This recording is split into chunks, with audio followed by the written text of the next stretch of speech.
2023년 4월 19일 오늘 수요일입니다. 오늘도 말씀하시는 하나님을 기대함으로 새벽에 주의 말씀에 귀를 기울이고 깨달은 말씀 붙들고 승리하는 그런 복된 삶을 살아갈 수 있기를 바랍니다.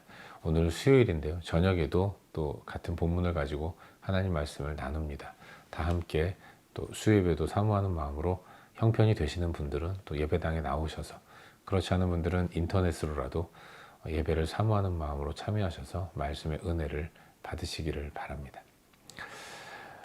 오늘 우리에게 주신 하나님 말씀 민수기 15장 22절부터 41절까지 말씀인데 우리 다 함께 읽도록 하겠습니다. 민수기 15장 22절부터 41절까지 말씀입니다.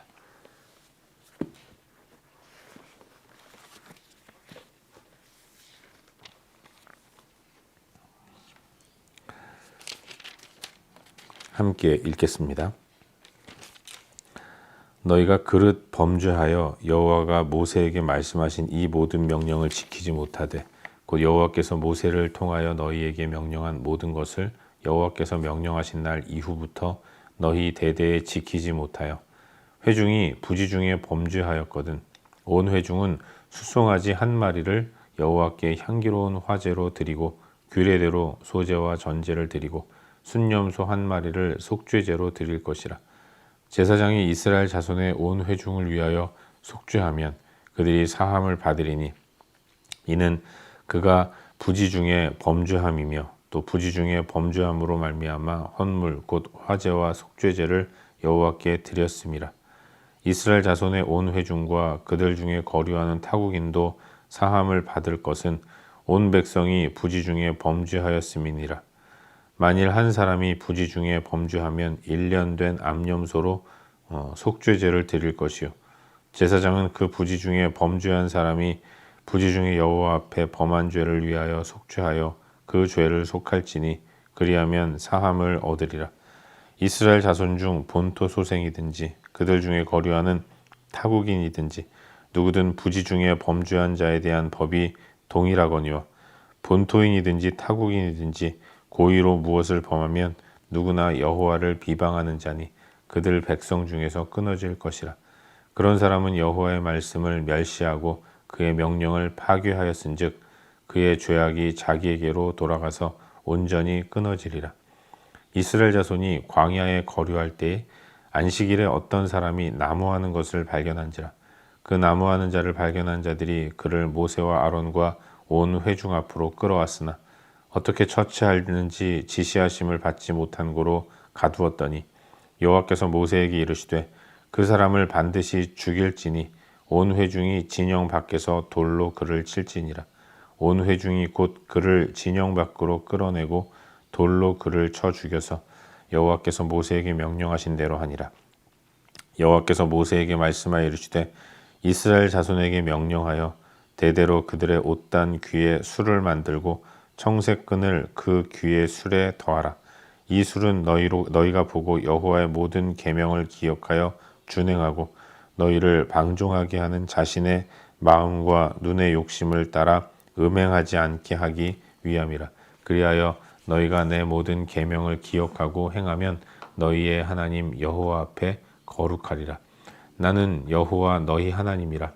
나는 너희의 하나님이 되려고 너희를 애굽 땅에서 인도하여 내었느니라. 나는 여호와 너희의 하나님이니라. 아멘. 요즘 우리는 새벽 시간을 통해서 민수기 말씀을 계속해서 함께 묵상하고 있습니다. 오늘은 어제 이어서 방금 읽은 말씀인 민수기 15장 22절부터 41절까지의 말씀을 살펴보는 가운데 우리에게 주시는 은혜와 도전들을 함께 나누기를 원합니다. 우리가 어제와 오늘 묵상하고 있는 이 민수기 15장은 앞으로 가나안 땅에 들어가 살게 될 이스라엘 백성들이 그곳에서 어떻게 살아야 하는가, 어떤 삶을 살아야 하는가를 하나님께서 명령하고 계신 그런 말씀입니다. 이스라엘은 지금 바란 광야, 가데스에 있습니다. 아직 가나안에 들어가지 못했고 가나안을 향해 첫 발을 뗀 그런 상태에 있었다는 거죠.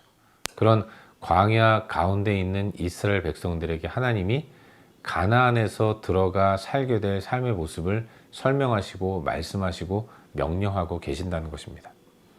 결국 이것은 아직 가나안에 들어가지는 않았지만 이 가나안은 이미 성취된 약속이다라는 것을 보여주고 계신 거예요. 그래서 이걸 이미, 그러나 아직, already, but not yet 이렇게 표현을 하는 것입니다. 가나안은 이미 소유한 땅이지만 아직 완전히 이루어지진 않았다. 그러나 곧 이루어질 확실한 약속이라는 것을 의미하는 것입니다. 우리의 구원을 설명할 때도 이와 같은 표현을 합니다. 이미, 그러나 아직. 이미 얻은 구원, 그러나 아직 완성되지 않았다. 그러나 이 약속은, 이 구원은 완벽하게 성취될 것이기 때문에 우리는 구원을 받은 존재다라는 것을 표현하고 있는 것이죠. 이스라엘 백성들에게 가나안이 바로 우리의 구원을 설명하는 아주 좋은 도구가 된다는 것을 이 말씀을 통해서 또한 알 수 있게 되는 거죠. 여러분, 가나안에 들어가 살게 될 이스라엘 백성들에게 하나님이 그곳에서 어떤 삶을 살게 될 것인가를 말씀해 주셨는데, 그것은 제사하는 삶이었습니다. 결국 이스라엘이 가나안에서 해야 할 아주 중요한 일 가운데 하나가 바로 하나님 앞에 제사하는 삶의 모습이었다는 거예요. 그리고 하나님 앞에서 제사한다는 것은 하나님과의 관계를 온전히 갖는 것이다 라는 것을 의미하는 것입니다. 이스라엘은 가나안에서 하나님을 왕으로 모시면서 하나님만을 온전히 섬기는 그런 삶을 살아야 한다는 것을 우리 하나님이 말씀해 주고 계신 것이죠. 오늘 본문에서는 죄 지은 자에 대해서 말씀하고 계십니다. 현재적 시점에서 이스라엘은 하나님 앞에서 심각한 죄를 지었죠. 그래서 20세 이상의 이스라엘 백성들은 가나안에 들어가지 못하고 40년 동안 광야에서 유리방황하며 살다가 죽게 될 것이라고 말씀을, 그런 무서운 메시지를 들은 상황입니다. 그런데 하나님은 저들을 자기 백성으로 삼으셨지만 그렇다고 해서 그들이 갖는 죄를 가볍게 여기시거나 없었던 걸로 하자라고 말씀하시는 분은 아니라는 것을 우리는 알 수 있는 거예요. 저도 하나님의 백성이 되었지만 하나님 백성 되었기 때문에 이후로부터의 삶이 자기 마음대로 쾌락을 따라서 그렇게 살아가야 하는 것이 아니라 하나님의 백성으로서 백성다운 삶을 살아야 했던 것이고, 그렇기 때문에 그렇게 살지 못할 때에는 죄에 대한 대가, 징계를 치른다는 것을 알 수 있는 것입니다. 그렇다고 해서 그들이 여전히 애굽의 노예의 삶을 노예가 아니라 그들은 이미 하나님에 의해서 구원받은 또 자유인이 되었다는 것을 의미하는데, 하나님 백성된 자유인이라고 하더라도 하나님 앞에서 죄를 범했을 때는 죄에 대한 책임을 져야 한다는 것을 알 수 있는 것입니다. 그리고 하나님은 죄에 대한 책임, 그것을 제사로 명령하셔서 공의의 하나님으로서 사주의 은총을 베푸시는 분이라는 것을 말씀해 주고 계신 것입니다. 죄에 대해 말씀하실 때 먼저는 부지 중에 지은 죄에 대해서 말씀하십니다. 고의성이 없는 거죠. 이때에는 공동체든 개인이든 회개해야 한다라고 말씀하십니다. 몰랐으니까 그냥 넘어가는 것이 아니라 부지 중에 고의성이 없이 죄를 지었다고 하더라도 그 죄에 대해서 반드시 인정하고 아파하고, 그리고 그렇게 살지 않겠다는 결단의 의미로 반드시 제사를 드려야 했던 것입니다.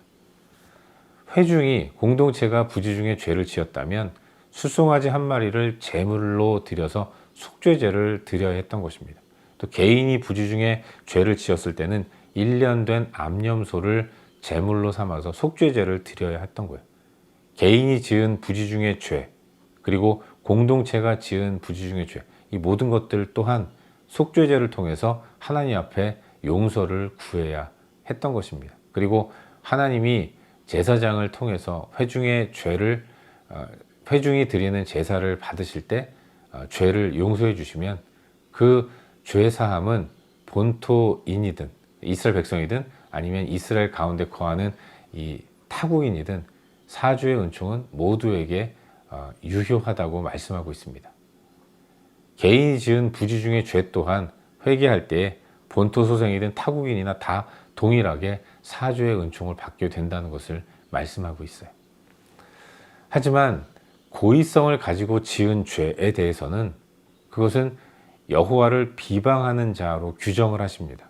일부러 알면서 그렇게 죄를 짓는 것, 이것에 대해서는 하나님이 결코 간구하지 않으시고 백성 중에서 끊어질 것이라고 아주 무섭도록 경고하시는 모습을 볼 수 있는 것입니다. 그리고 이어지는 것이 안식일을 범하는 죄를 저지른 사람에 대한 처치의 모습을 기록하고 있어요. 이 사람은 일부러 고의적으로 안식일을 범한 것이죠. 안식일에 이 사람이 나무를 했다는 것인데 그건 일을 했다는 것이고, 안식일에 일을 했다는 것은 하나님께서 책임져 주시는 삶의 모습을 거부하고 내 힘과 내 의지를 가지고 내 인생 책임지겠다라는 것과 다름이 없는 것입니다. 바로 그런 삶의 모습이 저들이 광야로 나오기 전에 살았던 애굽에서의 삶의 모습인데, 하나님은 그런 삶을 살지 않도록 저들을 출애굽시키셔서 광야에서 하나님만 의지하는 삶을 살도록 인도하셨다는 것이죠. 그럼에도 불구하고 이걸 알면서 내 인생 내 힘으로 산다라는 생각을 가지고 안식일에 일을 한 이 사람을 하나님은 단호하게 진영 밖에서 온 회중들이 돌로 쳐 죽이도록 아주 무서운 명령을 내리고 계신 것입니다. 우리 하나님은 당신을 의지하지 않고 자기 힘과 능력만 가지고 살아가는 삶의 모습을 결코 간과하지 않으시고 그렇게 살지 말도록 무섭도록 경고하시는 분이라는 것을 알 수 있는 것입니다. 또 하나님 말씀하시기를 백성들로 하여금 그 옷단 귀에 술을 만들고 청색끈을 더하라라고 명령하십니다. 술 같은 장식물을 옷에 달게 하셨는데 그 장식물에 청색끈을 달게 하셨어요. 청색은 왕족들이 사용하는 색깔입니다. 어디서 보든지 눈에 띄는 거예요. 하나님은 자기 백성들의 옷에 술이라는 장식물을 청색끈을 매달아서 옷에 부착하게 했습니다. 어디서든 그걸 보면 저 사람은 하나님 백성이구나 라는 것을 알아볼 수 있도록 이렇게 장식물을 달게 하셨는데, 그 이유는 율법을 지키는 백성이라는 것을 스스로 기억하도록 만들기 위함이라는 것을 하나님은 말씀하고 계신 것입니다. 술을 단 옷에 술이라는 장식물을 단 이스라엘 백성들은 내가 하나님 백성이구나. 그러면 나는 어떤 삶을 살아야 하는가? 율법을 지키는 삶을 살아야 한다. 이런 것들을 스스로 의식하고, 그래서 하나님 뜻을 어기지 않는 삶을 살도록 도전받을 수 있도록 하나님이 그런 명령을 내리셨다는 것을 알 수 있는 것이죠. 이것이 오늘 우리가 함께 묵상하고 있는 본문의 전반적인 내용입니다. 그리고 오늘 이 말씀 가운데서 오늘도 두 가지 정도를 함께 살펴보는 가운데 우리의 기도 제목으로 삼기를 바랍니다. 먼저 오늘 22절 말씀, 본문 가운데 첫 절인 22절 말씀을 함께 읽도록 하겠습니다. 함께 읽겠습니다. 시작. 너희가 그릇 범주하여 여호와가 모세에게 말씀하신 이 모든 명령을 지키지 못하되. 아멘. 여러분, 계속 말씀드리지만 오늘 묵상하는 본문은 이스라엘 백성들 가운데 일어나는 죄의 문제에 대해서 다루고 있습니다. 하나님은 이스라엘 백성들을 택하시고 자기 백성으로 삼으셨죠. 그러나 하나님 백성이 되었다라는 것이 죄를 지어도 상관없다라는 것을 의미하는 것은 결코 아닌 것입니다. 여전히 하나님은 자기 백성의 범죄에 대해서 아주 단호하게 대처하신다라는 것을 알 수 있는 것이죠. 오늘 묵상하는 본문에서는 모르고 짓는 죄인 부지 중에 지은 죄, 그리고 알고 짓는 죄인 고의성이 있는 죄, 이것에 대해서 말씀하고 계신데, 이 모든 것들에 대해서 죄인은 죄의 값을 치러야 한다는 것을 말씀하고 계신 거예요. 사랑하는 여러분, 우리의 죄는 하나님 앞에서 무거운 것입니다. 공의 하나님은 용서하시는 하나님이시고, 용서라는 것은 잘못을 인정하고 반성하고 사과하는 것을 전제하고 있다는 거예요. 죄에 대해 인정하지도 않는데 인정하지 않는 사람에게 죄사함을 베푸는 것은 아무 의미가 없는 것입니다. 하나님은 용서를 구하는 자들에게 사죄의 은총을 베풀어 주시는 거예요. 그래서 우리는 사죄의 은총을 얻기 위하여 죄의 용서를 구하는 이런 모습을 가지고 살아가야 하는 것입니다. 우리 하나님은 여기에서 양보가 없으십니다. 계속해서 끊임없이 회개하도록 역사하시는 분이에요. 죄를 깨닫게 하시고 또 괴로워하게 하시고, 그래서 주여 용서하옵소서라고 회개케 하시는 분이라는 것을 우리는 잊지 말아야 하는 것입니다. 우리의 삶 속에서 연약한 모습을 갖고 있기 때문에 죄를 범하는 것은 어찌 보면 천국 가는 그날까지 필연적으로 우리 가운데 있는 모습입니다. 그러한 하나님은 우리가 죄를 범할 때 그 죄를 인정하고 아파하고 주 앞에 나와 회개할 때에 용서해 주시는 분이라는 것을 우리는 기억해야 합니다. 하나님 앞에 나아가 속죄죄를 드림으로 용서받을 수 있는 길을 하나님은 열어주셨다는 거예요. 우리는 늘 우리 자신을 살펴보아야 합니다. 그러나 부지 중에 지은 죄가 있기 때문에 우리는 깨닫게 하시는 하나님을 기대하면서 늘 기도로 우리 자신을 살피고, 또 깨닫게 되었을 때 주저없이 하나님 앞에 나아가 속죄죄를 드림으로 하나님 앞에 회개의 기도를 올려드리는, 그래서 용서를 받는 이런 삶을 살아야 하는 것입니다. 바라기는 오늘 하루 우리들의 삶이 연약한 나를 인정하고 회개하는 삶이 될 수 있기를 바랍니다. 그렇게 거룩한 삶을 위해 수고하는 복된 하루를 사는 우리 모두가 될 수 있기를 주의 이름으로 축원합니다. 한 가지만 더 묵상하기를 바라는데요. 오늘 본문 가운데서 39절 말씀을 함께 읽도록 하겠습니다. 39절 우리 함께 읽겠습니다. 이 술은 너희가 보고 여호와의 모든 계명을 기억하여 준행하고 너희를 방종하게 하는 자신의 마음과 눈의 욕심을 따라 음행하지 않게 하기 위함이라. 아멘. 여러분, 하나님은 모세를 통해 말씀하시기를 그들의 옷단 귀에 술을 만들고 청색끈을 더하라 라고 명령하십니다. 그리고 그렇게 하도록 명령하신 이유를 밝히고 계신데, 그것은 모든 계명을 기억하여 준행하고 너희를 방종하게 하는 자신의 마음과 눈의 욕심을 따라 음행하지 않게 하기 위함이다 라고 말씀하고 계신 것입니다. 옷에 그 청색 끈을 단 술을 달 때에 나도 나를 보면서 내가 이 술이라는 장식물을 단 하나님의 백성이다 라는 것을 의식하지만, 멀리서도 그 술을 단 나를 바라보면서 저 사람은 하나님 백성이구나 라고 나를 알아본다는 것입니다. 나를 알아보는 사람 앞에서 내가 헛된 행동과 헛된 삶을 살 수는 없겠죠. 그의 눈을 의식해서라도 하나님 백성다운 삶을 살려고 애를 쓸 수밖에 없는 것입니다. 여러분, 성경책 들고 죄 범하는 사람은 거의 없습니다. 성경책을 숨기고 죄를 범하지 성경책 들고 죄 범하는 사람은 거의 없을 거예요. 그런 의미에서 외적인 경건의 모습 또한 내적인 나의 경건을 지켜주는 어떤 도구가 된다는 것을 이 말씀 묵상하면서 생각해 보게 되는 것입니다. 여러분, 하나님은 제사장에게 에봇이라는 특별한 옷을 입혀주셨습니다. 대제사장에게는 여러 가지 화려한 장식들을 달게 하셨어요. 그걸 통해서 멀리서 보더라도 저 사람은 제사장이구나, 저분이 대제사장이구나, 이렇게 알아보도록 하신 것이죠. 사람들이 알아보는 특별한 옷을 입은 제사장들이 헛된 행동할 수 있겠습니까? 늘 자기 자신 살피면서 그 옷에 맞는 거룩한 삶을 살게 되겠죠. 바로 그런 의미라는 것을 묵상해 보게 됩니다.